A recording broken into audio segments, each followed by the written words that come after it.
got to meet. And I told some of the girls this morning when I came in, your first night on the island, you sleep like you're in a cocoon, you know? I mean, it was just so amazing. Last night, a couple of times when I was a little bit aware of that I was slightly awake, I was just thanking the Lord. I was like, this is such a healing place. And that's what I felt the first night. And I know you guys are experiencing that on a regular basis here. So thank you for welcoming us. Thank you, Rick, for bringing us. Again, this year, we are delighted to be here. Are we ready to start here? We're almost there.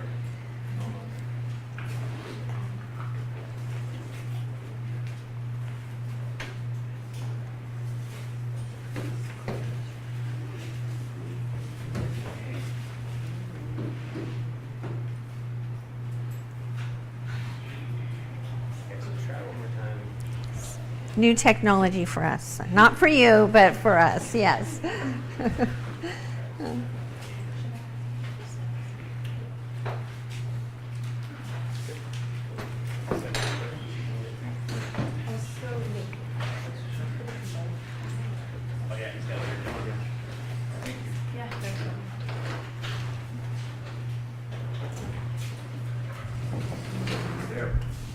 You picking up back there in the back, guys?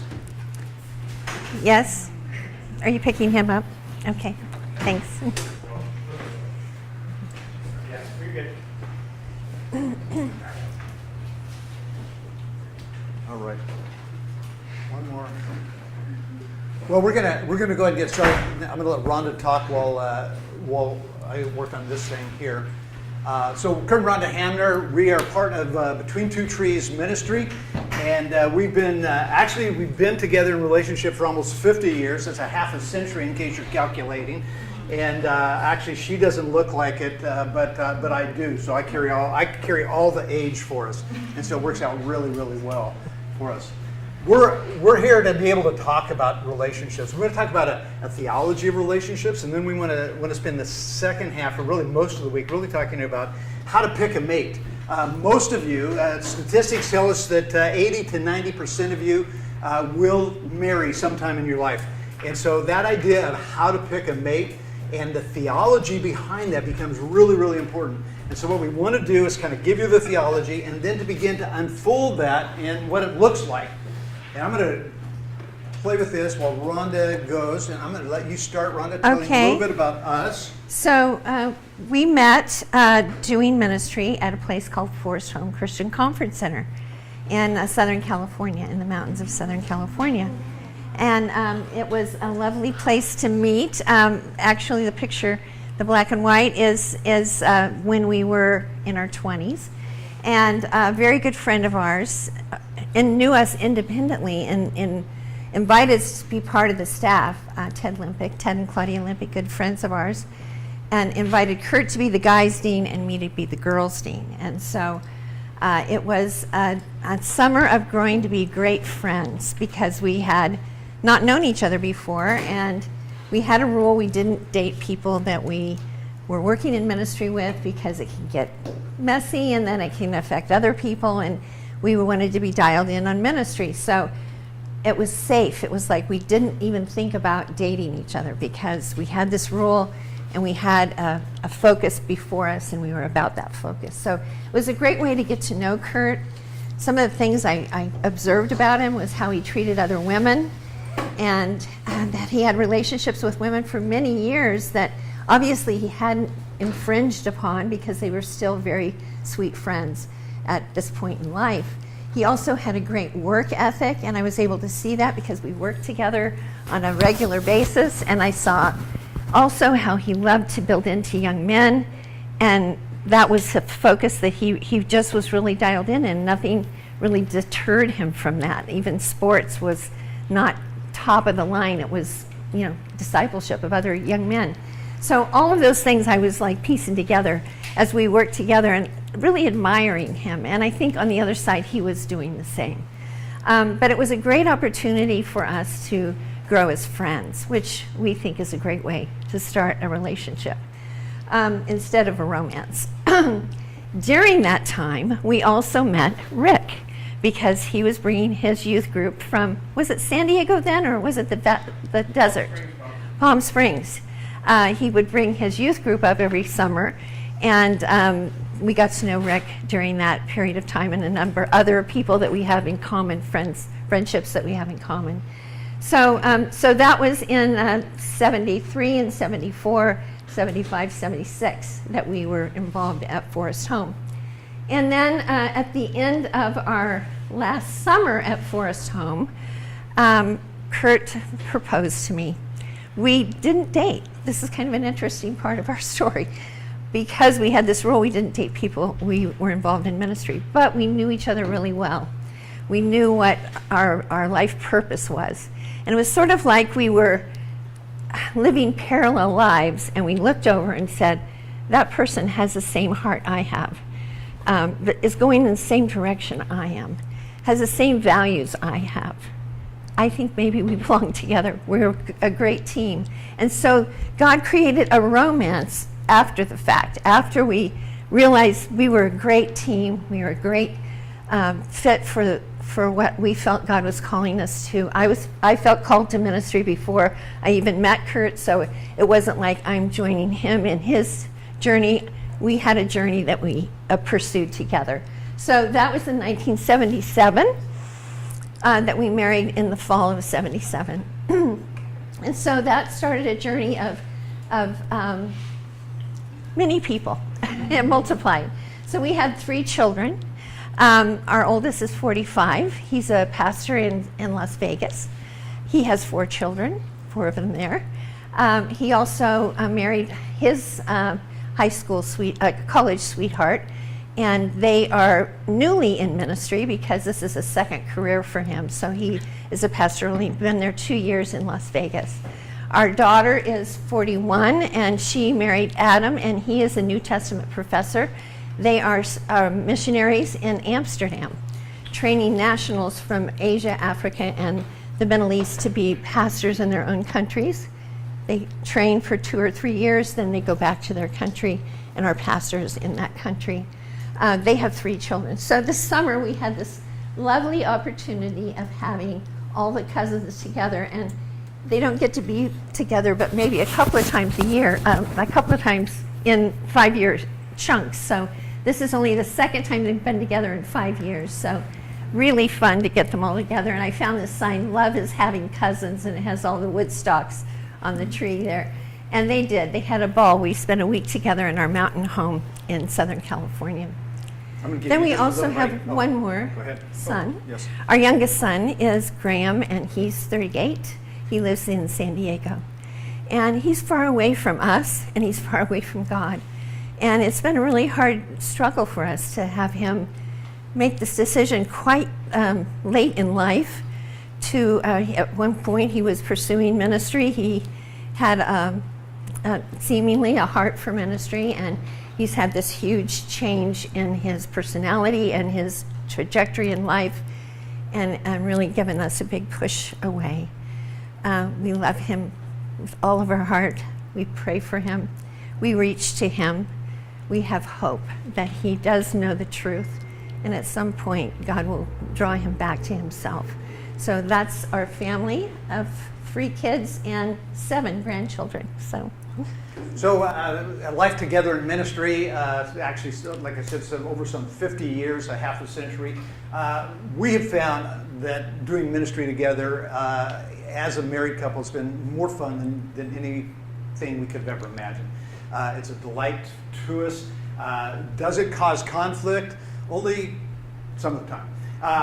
But it really gives us that opportunity to really hone our relationship, as well as being able to really focus our opportunity for ministry upon relationships, as Rick was saying. So we did that for about 20 years, working in a church as a junior high pastor, and then a family pastor and a men's pastor. And then in one year, we were celebrating our 20th wedding anniversary, and we came to Hawaii. And when we first got here, I asked Ronda, I said, "Hey, listen, we've been doing ministry together for a long time, and a lot of it has been focused on kind of what I'm doing while you're raising kids." I said, "I want you to dream about what God has next for us in our ministry and in our lives together." And so Ronda looked at that and she said, well, it's going to be a little bit challenging. Besides, I'm in Hawaii and I don't want an assignment in Hawaii. Can you relate to that? You know, you're here for a year, lots of assignments. So we're sitting there and she decides, okay, I'm gonna step into it. I'm gonna think about this a little bit. She'd had a mentor, a couple who had done in Switzerland. They had bought this beautiful home in Switzerland. They opened their doors to anybody and everybody who would come in with the idea that you would become part of the community. As part of the community, you would do chores, you would share meals together, you would share the evenings together, and you would share conversations together about what life is about, philosophically, biblically, and from a Christian perspective. Their name was Francis and Edith Schaefer. And so in the midst of that, Rhonda saw that idea of what they were doing, and she said, wouldn't it be great if we could do something like that? And so she started with this statement: wouldn't it be great if God would give us a house big enough that we could welcome people in to talk about leadership, discipleship, and relationships? And when your spouse comes up with a dream like that, the worst thing in the world that you can do is laugh at them. But I did. I mean, it's like God's going to give us a house that we could do that kind of thing in. And so I chuckled. I didn't laugh. I chuckled, right? Well, you actually said God doesn't just give people houses. I think I did Is say what that. you said. But in the midst of that, we played with it for about 2 years. We would go somewhere and we would say, hey, when we get our bed and breakfast, we're going to unfold it and do it this way. We're going to serve this meal. We're going to have this conversation. We're going to give people this hike to do, or whatever it is that we thought about. 2 years into that, Rhonda mentioned Forest Home Christian Conference Center, where we met in college. That camp called us 2 years after we were in Hawaii and said, hey, just wondering, we're working as youth pastor in a church. Said, we were just wondering, we just bought a 1928 log cabin with 7 bedrooms, 7 baths. We put $500,000 to turn it into a bed and breakfast that we want to use for marriage ministry. Would you come lead it? And at that point, I could hardly wait to get off the phone. I called Rhonda, and I said, you're not going to believe this. And we unfolded that, and we stepped into that. We stepped out of the church ministry and into that ministry. And the big lesson, the big takeaway from that is that it wasn't my dream. It was God's dream. And we need to be attentive to the things God is opening up to us, even in dreams, even in things that we speak, as they're actually prayers that we're speaking. And we don't realize that they are actually prayers. Sometimes they are actual prayers, but sometimes we don't even think of them as being important enough to bring before God. But that actually was a prayer that God heard. And He was placing that dream in our hearts. And 2 years later, here it comes to fruition. It was like, oh, that wasn't my dream. That was God's dream. And we're going to have the confidence to walk forward into it because it's His dream, not just ours. So, I lost everything. Hang on a second, let me get back to that. So that was in 2000 that we stepped into that ministry. And it was so exciting because it was just brand new everything. We did step away from church ministry, which was something we loved and had been doing for 22 years, and stepped into doing something that was very much life on life and a lot of details to it. Running a bed and breakfast is sort of like running Anchor House in terms of, the rooms have to be clean, meals have to be prepared for. You have to go to Costco and get all the ingredients for the meals that you've planned. So there's just a lot of logistics to it. And so we stepped into all of those logistics, as well as in the back of the house, which is what happens in the kitchen and behind the scenes, and in the front of the house when we'd have guests, and how we would talk with them about the scriptures and about what God's designed for relationships and marriage or discipleship and ministry were. So there was just a lot to it. It was just a very exciting time for us in terms of a new dream, which is something really important. So many of you, I've been talking, your parents are just stepping into empty nest. How many parents are stepping into empty nest? And you're the last, you're the caboose, huh? Well, this is an important time for your parents' life. This is a super important time in your life as you are exploring what God's trajectory for your future is. But it's also an important time for them, because a lot of times as parents we have poured ourselves into our children and their lives, and then they fly into the futures that God has for them, and we feel a little lost, like what are we going to do with ourselves, and who are we as a couple?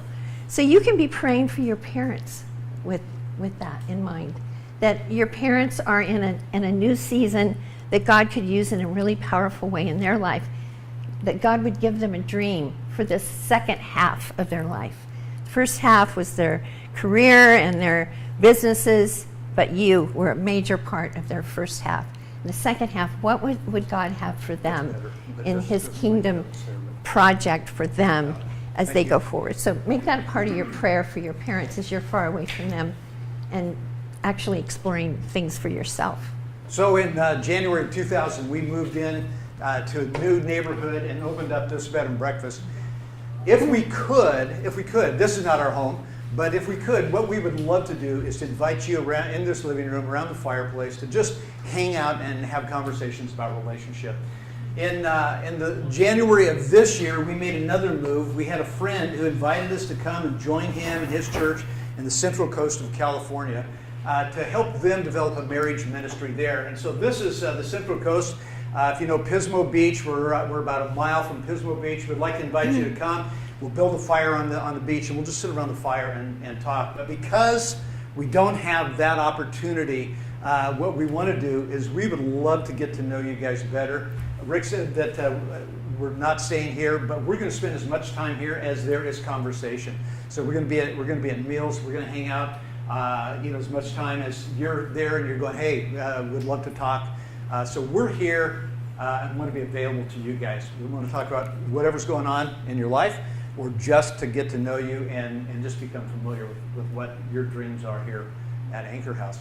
So we want to begin with that right now, because we're not going to have, I was standing in line at breakfast and meeting primarily some of the ladies, and as I walked down the line, it was like, okay, where do you stop and say, well, I'm not going to talk to you, I'm just talking to the front of the line, I'm not going to, and so I stayed in line, but I didn't get to everybody, and so Rhonda said at breakfast, got to know some people, but we're going to ask you to kind of give us a preview.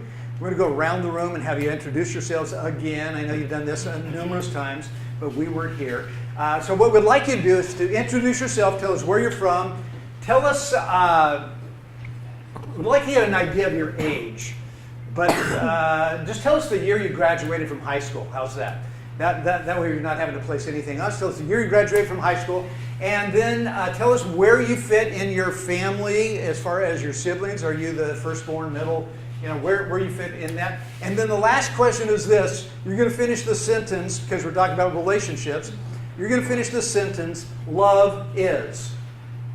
Love is, so you can get really serious about it. For me, love is being married for 50 years to your best friend, waking up every morning, having coffee in bed together. That's a pretty cool thing for me. When you get to be this age, it's like, okay, simple things work. You can make it as serious as you want. You can make it as fun as you want. Love is a warm puppy. Well, whatever it is, but we want to hear from you. We want to know your name, where you're from, when you graduated from high school, where you fit in your family, and finish the sentence, love is. And we're not going to start in the front. We're going to start in the back. Thank you. Okay. I'm Tanner. What's the next question? Yeah. Where are you from? Where are you from? Okay, Spokane, Washington. Okay. Where do you fit in your family? I'm the middle child. Middle child. Okay. And what year did you graduate from high school? This last spring. Last spring. Terrific. And love is? Love is,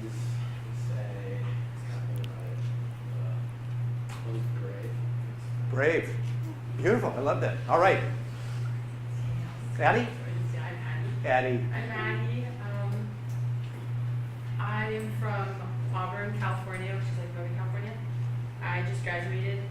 I'm the second of 4, and love is commitment. Commitment. Love it. Okay, let's go across the aisle here.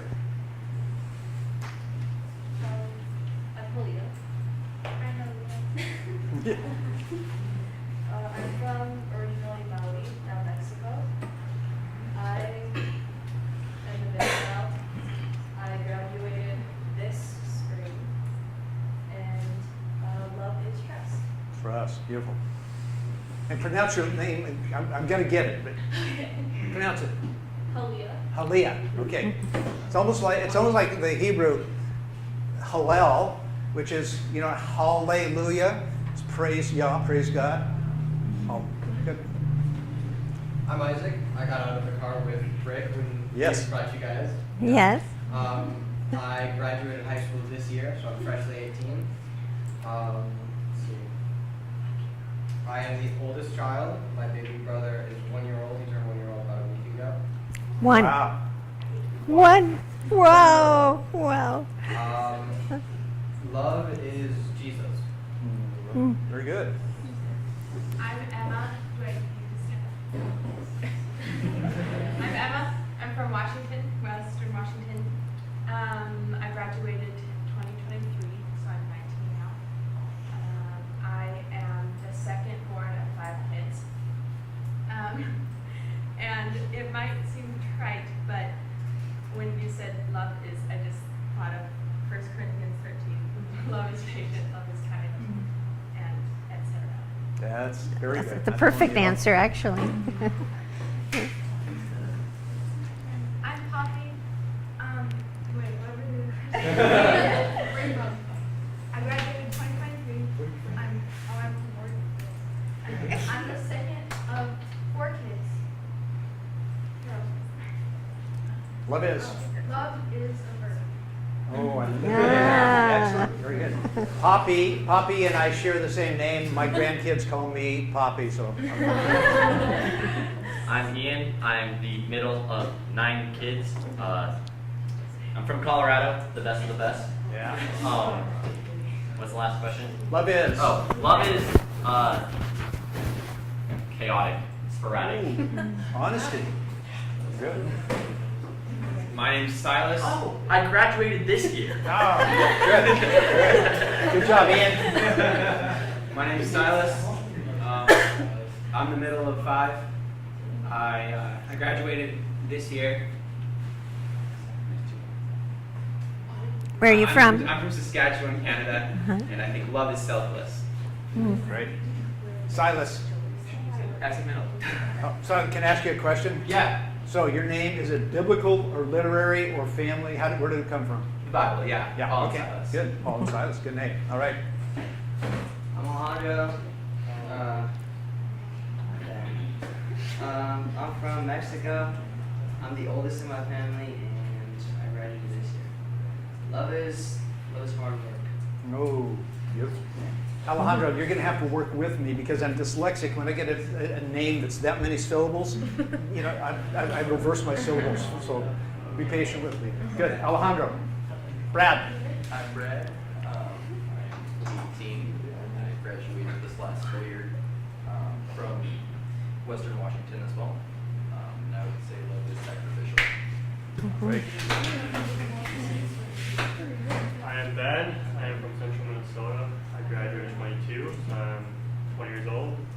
And I'm the youngest of 2. And I would say love is the gospel.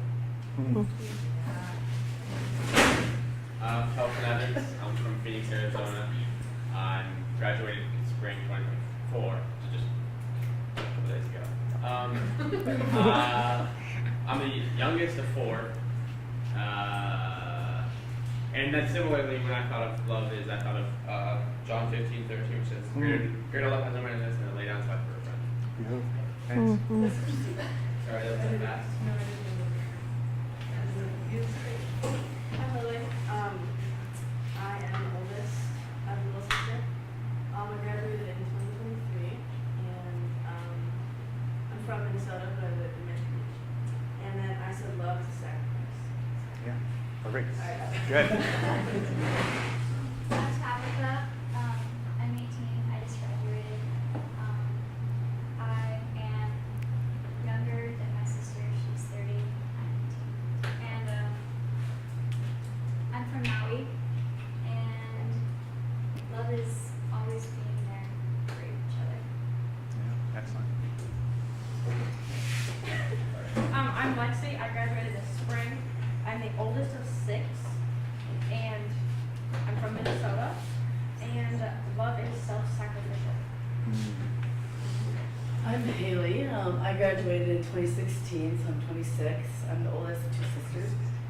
And I would say love is caring. Great. I say where I was from. I can't remember. You, I'm from Indiana. oh, you did not. Indiana. Great. Yes. I'm Deidre. I'm from North Dakota, and I graduated in 2022. And love is trusting and communication. Good. If that makes sense. Say it Yeah. again. Trusting and communication. Oh, good. And Deidre schooled me on the fact that North Dakota and South Dakota are not the same, and Eastern and Western are not the same. Thank you. I'm Abigail. I'm from Phoenix, Arizona. I graduated this year. Love is family. Well, I'm Jenny. I graduated in 23.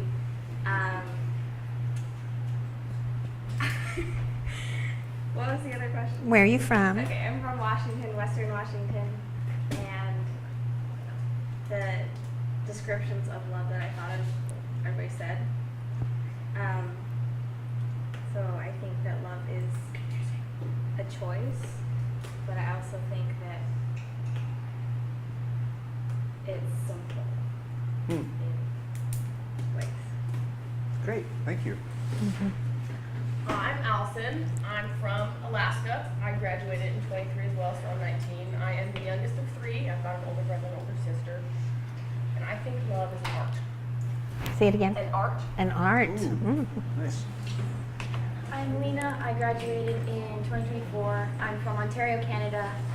I'm technically the youngest of 3, but I'm a twin, so I'm technically not the youngest. Ah, That's what I like to think. And I think love is vulnerability and humility. I'm Hannah. I graduated this spring. I'm from Saskatchewan, Canada. Did I get all of them? Love is difficult, but worth it. I like that. Hi, my name's Mika. I'm from British Columbia, Canada. I graduated this last spring, so 2024. And I think love is, someone already said it, like a verb in action, but something that you choose to pursue every day. Good. My name is Jamie. I'm from Portland, Oregon. I graduated in 2024, but I'm 19. I am the middle child of 9 adopted siblings. Wow. And what was the other thing? Love is. Oh, love is deep. Yeah. So all 9 are adopted, or? Yeah, all 9 of them. Wow, that's really sweet. Love that. Got to hear more of that story. Love is adoption. I'm Lily Q.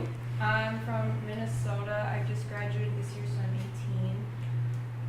I am the oldest of 4 at my mom's house, and I have 1 older sister and then 5 younger siblings at my dad's house. And I think love is powerful.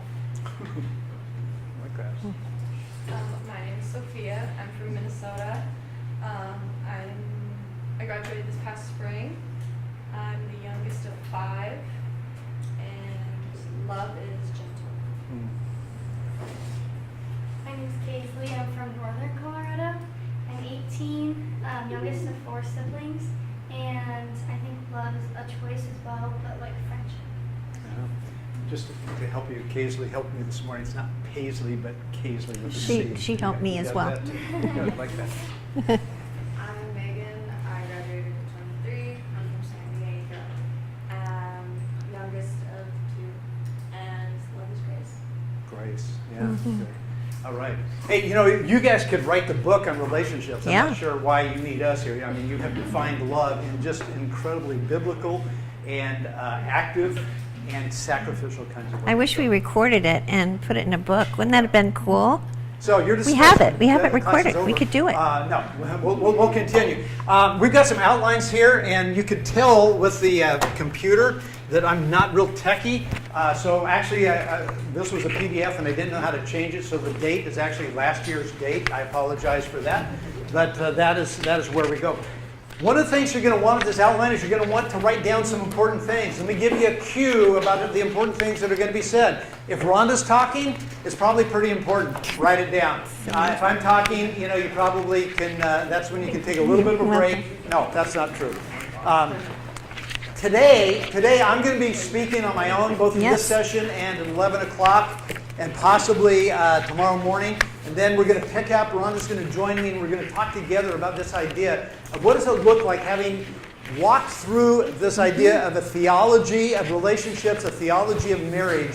What does it look like to apply that to that person that you will spend the rest of your life I have with? a next one there. And that is our goal, that is our desire, that is our ambition for you, to be able to step into that idea with a well thought through biblical understanding of what relationships, love is to look like, that you will begin moving in that direction.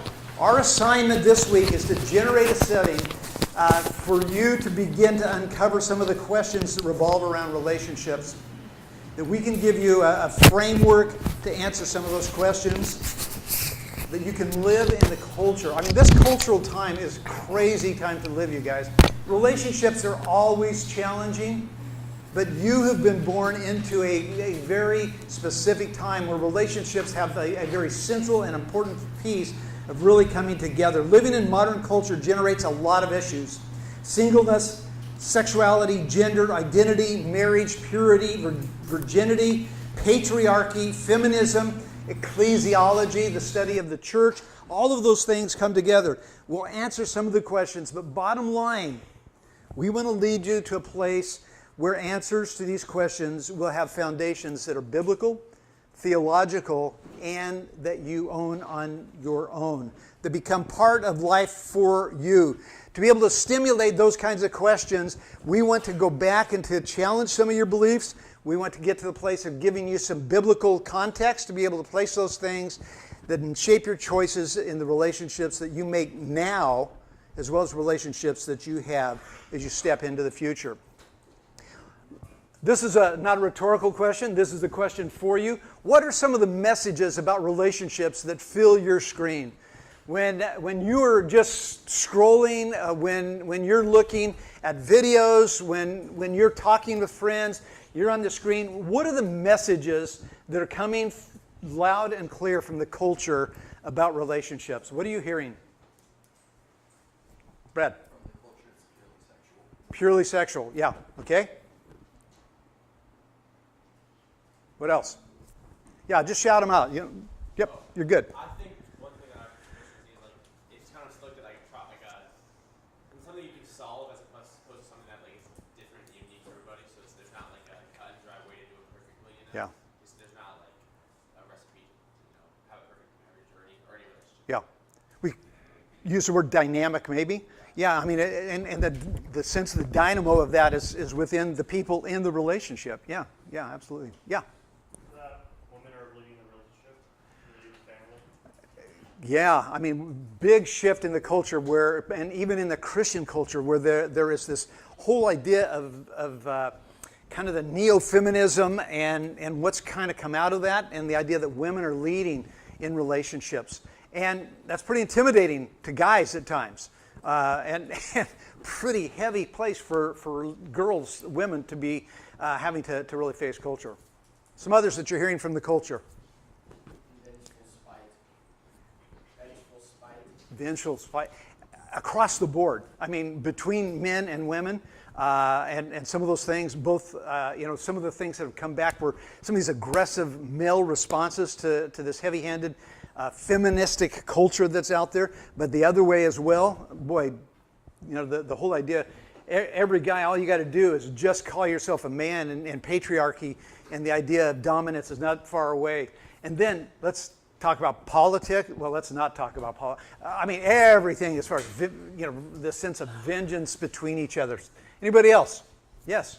Like it's all based off of feeling, like what you feel in your heart, and if it's not, like the fuzzy love isn't there anymore, then it's not. Yeah, excellent. Yeah. Yes. I've seen a lot of culture in my high school and on the internet that relationships are dependency. Dependency, yeah. That's been one of those really frightening things to see. And again, some 20 years ago, there was this idea that they talked about codependency. It's not changed, but the phrase is not out there. But dependency becomes very, very powerful. Yes, Allison. You don't like have to work it out. Like you can just leave whatever. Yes, the idea of commitment is like, hey, it's all about me, And if my needs are not being met, if my expectations are not met, it's all about me. And a couple others. People get bored, so they just swipe through different options. Yeah. People get bored, so they swipe through, which also means the idea that says, hey, the catalog by swiping means I've got the selection of just about every man, every woman in the world. I can just go and if this one's not working, I just swipe to the next one. Great. Yeah, somebody else had one there. That you always need to have, like you talking to someone or being in a relationship, like you always have to have someone. Yes, yeah. So on the one hand, you've got the idea of this dependency. You always have to have someone. On the other hand, you've got this idea of radical individualism that just says it's all about me.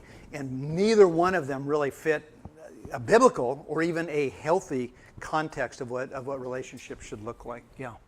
Let me just take you and give you a little bit of context here. This is coming from the United States Peace Corps Handbook. This is a handbook. Are you familiar with the Peace Corps? Yeah. This comes from the Peace Corps, some information that they have given, particularly to those who have been sent to the jungles of South America. One of the things that they talk about in the handbook, that in South America, it would not be unusual for you to come across boa constrictors the size of around of watermelons. And these things can be deadly to anybody in the field. And so in the handbook, they've given some information that you might want to write down. Maybe I should make copies of this for you in case you're ever in South America and you run into an anaconda or a boa restrictor down there. So here's their instructions from the United States Peace Corps Handbook. Number 1, if you're attacked by a boa constrictor, do not run. The snake is faster than you are. Number 2, lie flat on the ground, put your arms tight against your side, your legs tight against one another. Number 3, tuck in your chin. Number 4, the snake will begin to nudge and climb over your body. Number 5, do not panic. Number 6, after the snake has examined you, it will begin to swallow you from the feet end. Always from the feet end. Permit the snake to swallow your feet and ankles. Do not panic. Number 7, the snake will now begin to suck your legs into its body. You must lie perfectly still. This will take a long time. When the snake has reached your knees, slowly and with as little movement as possible, reach down, take your knife, and very gently slide it into the side of the snake's mouth, between the edge of the mouth and your leg. Then suddenly rip upward, severing the snake's head. Number 9, be sure to have your knife. I don't know if this is true. I don't know if this is really in the handbook or not, but it does give us that idea that in the culture in which we live, one of the most important things is to be prepared. To think about relationships before you find yourself stepping into these relationships. And again, how do you do that? I mean, from the moment you're born, you're entering into a relationship. But as we begin talking about the relationships between men and women, it is so important to begin to think through and to think through the idea of how do we begin to change our mindset. You're familiar with Romans 12:2. Do not be conformed to the pattern of the world. We were just talking about the pattern of the world, the way that the world says this is the way that relationships happen. And the truth is, it's really easy to be faked out. It's really easy to be convinced that that is how relationships work. It is really easy if you have lived in a family that is not perfect. You've seen relationships not working out. Some of those have ended in divorce. Some of those just end in arguments. But you've seen that to be prepared for that, it takes more than just letting the culture frame your mind, but be transformed by the renewing of your mind. The idea of thinking first things. Do you know the concept of first things? I mean, you've had some. So, I mean, didn't you have like a rocket scientist last week? Yeah. Yeah. Yeah, astrophysicists, these astronauts. I mean, relationships are not rocket science. You know? Well, maybe they are. Maybe the complexity is similar. But that same idea for us to begin to renew our mind with the idea of first things. First things is where it all begins. What was the first formal session that you had when you arrived here at Anchor House? What was it? Yeah, Rick with an orientation. Rick and Nate and everybody gave you an orientation saying, hey, let us give you the traditions of Anchor House, sometimes called the rules. Let us give you the first things, the things that are most important that you understand about the year that you will spend here. Same thing is true wherever we're at. The first things are the fundamental, basic elements of what it means to be part of this community, what it means to be part of this organization, what it means to live life. And so we want to spend some time thinking through the idea of first things. Let's check out just a little video that we came across that's, if it'll play for me here. Oh.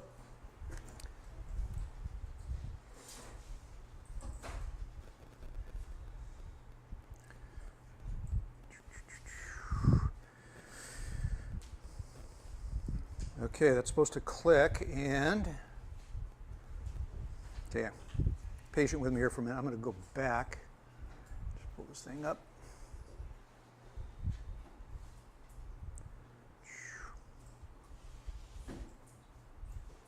Great, now I lost everything.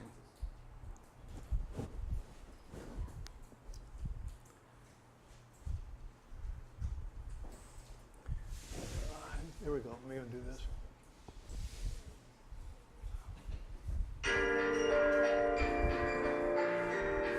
I think that people long for permanence. I think people long for security. I think people long for stability. What I do think, though, is that the culture of me promotes cowardice. Permanence requires me to do things for other people. I can't have a permanent relationship with somebody if I'm only worried about myself. Just trying to get the sound down. Completely unreasonable in feeling like permanence is dangerous, because if your foundation is personal gratification, permanence being terrifying makes perfect sense. Can we get my screen back? The entire Lost my screen now. human organization is the nuclear family. It's over here. Everything traces back to people taking care of their families, because that's how you continue the species. So without that permanence, without a serious version of Yeah, that's okay. Let's skip that. Just go back to that. I don't know why that's not giving me.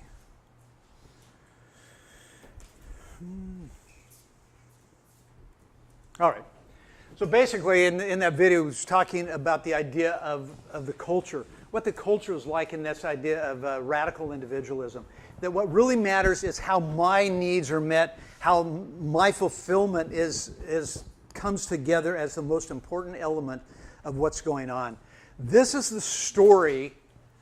This is the story that the culture is telling us. This is the story that we live in. This is the context of the story. But the truth is, there is a better story. There's a better story that begins with an epic opening line. The idea of storytelling starts with the introduction, and the introduction begins with the most simple kind of a phrase. Anybody know the opening line to the Star Wars movies? Yeah, long, long ago, far, far away, in a galaxy far, far away. Maybe a better statement than that as an opening to a story is this one. In the beginning, God created. I mean, that's so familiar to us, but if we begin to just kind of back off a little bit from this, to look at this idea of how powerful those few words are as the opening scene to a great story. In the beginning, God created. If we begin to think through that, it's really easy for us with a Christian background to say, well, of course God created, and of course we know who this God is, but do we really? I mean, if this is the opening of the story, let's say with Star Wars, first time you're watching the movie, because I mean, there's some frame of that that's in all the sequels, some frame of that is used as the opening. But let's say you've never seen Star Wars before. And all of a sudden, it begins to scroll. It becomes really powerful. Let's say that you don't have the Christian background. Let's say that you don't have the understanding of who God is by studying through the Scripture. All of a sudden you get this line, in the beginning, God. Do you know who this God is? Do you know who this God is, who now will reveal himself from the beginning of this story all the way to the end, from Genesis to Revelation? He will begin to unfold a story that we are in.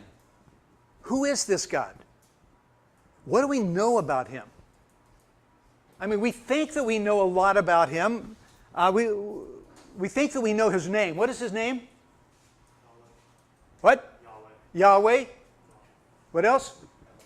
Elohim. Jehovah Jireh. Jesus. The Holy Spirit. Abba, Father. Lots of things that we can begin to throw into this to begin to understand. And so in the beginning, God creates a story. And the setting of the story is in a place called Eden. Somebody was drinking coffee from Eden, or a sweatshirt. Who has the sweatshirt from Eden? Yeah, Brad.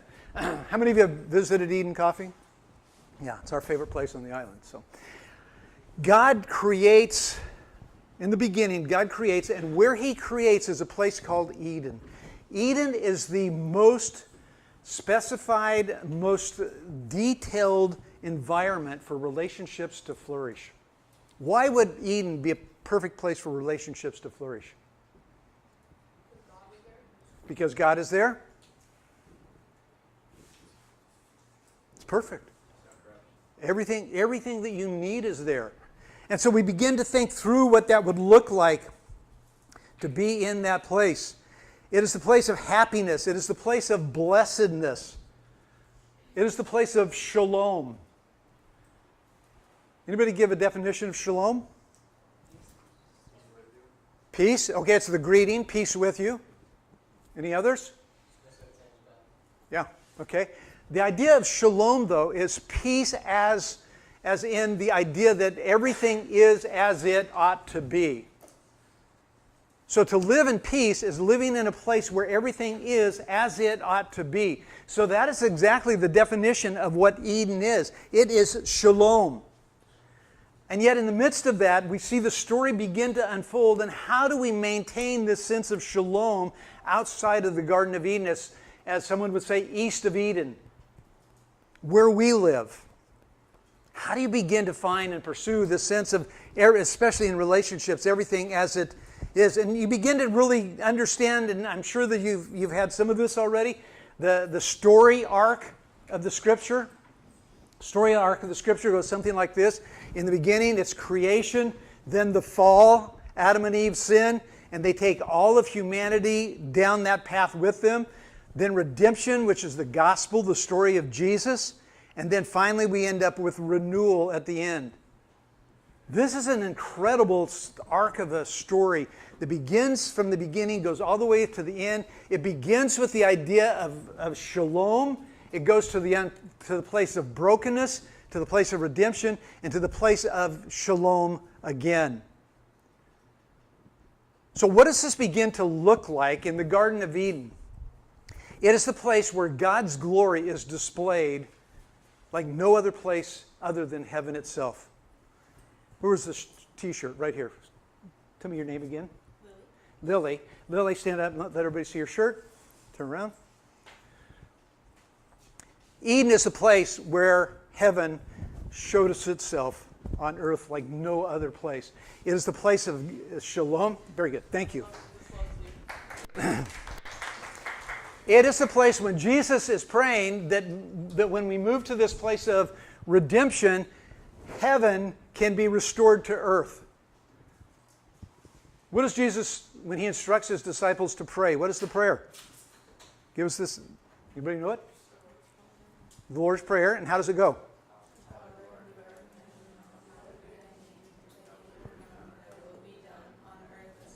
Okay, right there. Jesus is saying, what I have come for is that it might be like Eden, which is like heaven. That heaven in Eden was on earth. And so the sense of that is the idea that God is in the process of revealing himself of who he is. In the beginning, God. Now, who is this God? Creator. What else do we know about him? What? A God of love. What does that mean? He's a redemptive God, okay. We look at the gospel. Allison? He was in the beginning. But where else was he? He was before the beginning. One of the things that's very interesting, so this idea of radical individualism is part of what happened when Adam and Eve sinned. We all entered into this idea of individualistic thinking. So when we think of this story, you know who we think the story is about? Us. So often when we read the scripture, we're thinking, where do I fit in the story? How is this story about me? But the story really doesn't begin in Genesis 1:1. Because it says, in the beginning, God didn't just start in Genesis 1:1. What was God doing before Genesis 1:1? What? He was. Okay. He was being, and so, but as being, what was he doing? Real loud. Thinking, planning. What was he planning? The earth. Okay. That's still bringing us back to the idea that maybe the story is about earth, maybe the story is about us, but the story seems to be about God. That God existed before earth. And who is this God that existed before earth? He's the Redeemer. He's the God of... What was your answer? Love. God of love. If God was was before the beginning, and he is the God of love, who was he loving? Who? Real loud. Okay, we're not around yet. We're not around yet. Who is he loving? Himself. That doesn't sound right, does it? Who was he loving? Well, let's figure it out. Let's go. Let's continue. So in the beginning, Psalm 19:1 says, "The heavens declare the glory of God." So, did the glory of God start in Genesis 1? No, the glory of God began before that. Okay? So, what is the glory of God? The glory of God is God making himself revealed. God showing himself for who he is. So God somehow is showing himself for who he is, and he is what? What was your characteristic of God? Love. And we don't know who he's loving yet. And so, but he's showing his glory. So the heavens declare the glory of God. How did the heavens declare the glory of God? If we're here in Genesis 1:1, how does the heavens declare the glory of God? But they don't exist yet in 1:1. So they've got to be what? The heavens need to be created. And when they are created, what do? They glorify God. Have you seen heavens glorify God on the island of Hawaii? Yeah, tell me about it. What have you seen? Yeah, I mean, the stars, the clouds, everything, the heavens glorify God. Psalm 1:1, the heavens declare the glory of God. In Romans 1:20, it says, since the beginning of creation, the creation of the world, God's invisible attributes, so the things that we didn't know about God before Genesis 1, his invisible attributes, what? Are now made clearly seen. How are God's invisible attributes seen after creation? The heavens declare the glory of God. What else? What else? Well, let's look here for a minute real quick. Those are the 6 days of creation. So on day 1, God separates the light from the darkness. Is God's glory seen there? Yeah.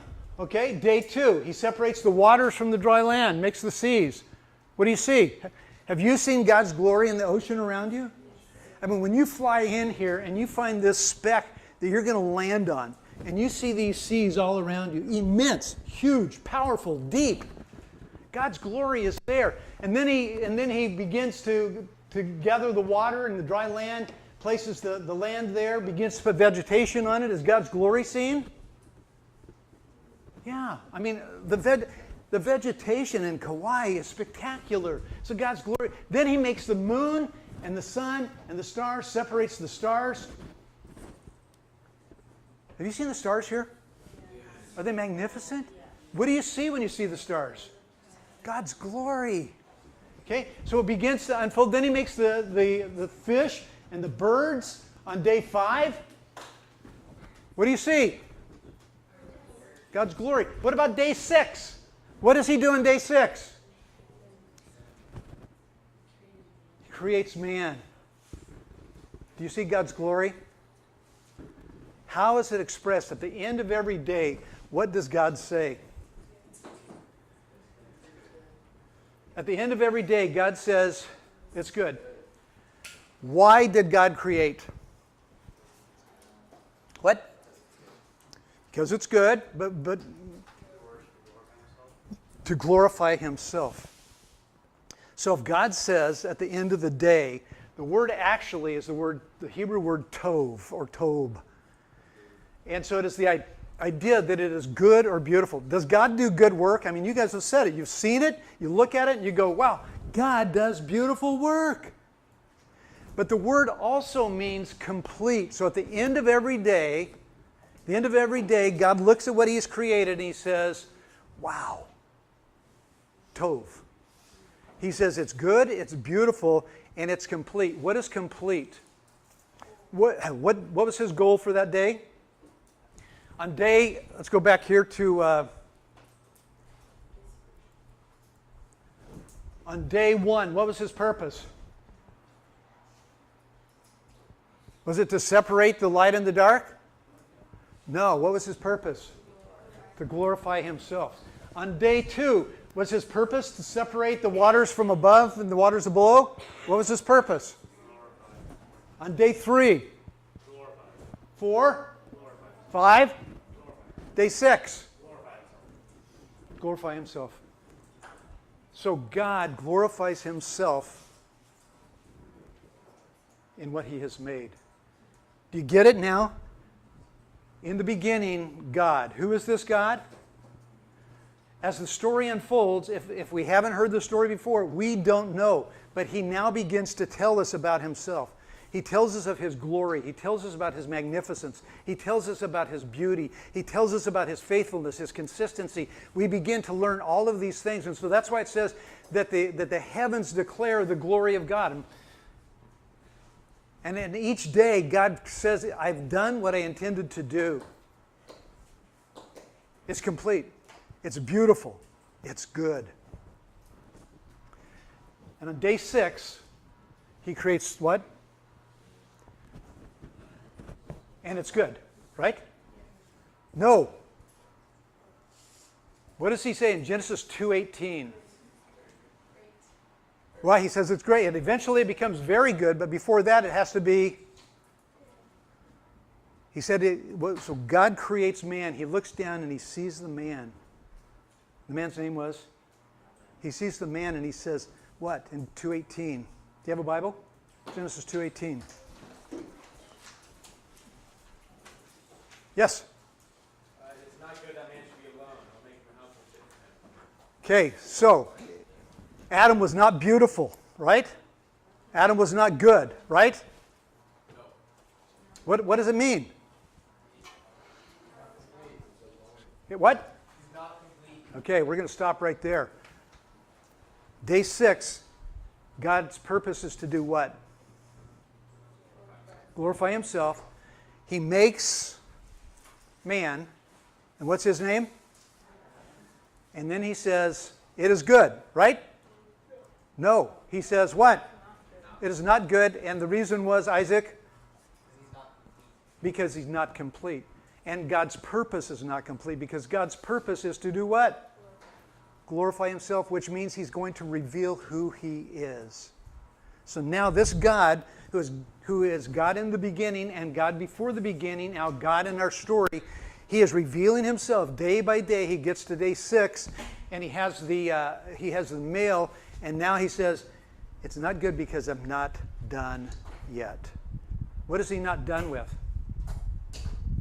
It's not about Adam. If we do that, we're making the story about us. He has not glorified himself, which means what? He has not revealed something about himself. And what was your statement about the character of God? Love. He has not revealed yet that he is a God of love. When he separated the light and the dark, when he made the seas, when he made the heavens, when he made vegetation, and even when he made the male, he still has not revealed that he is a God of love. So there's still something hanging that God is going to let us know when we get back together at 11 o'clock. Okay? So let's get back and do that. Is it a break or you just jump right up here? 10-minute break. Okay?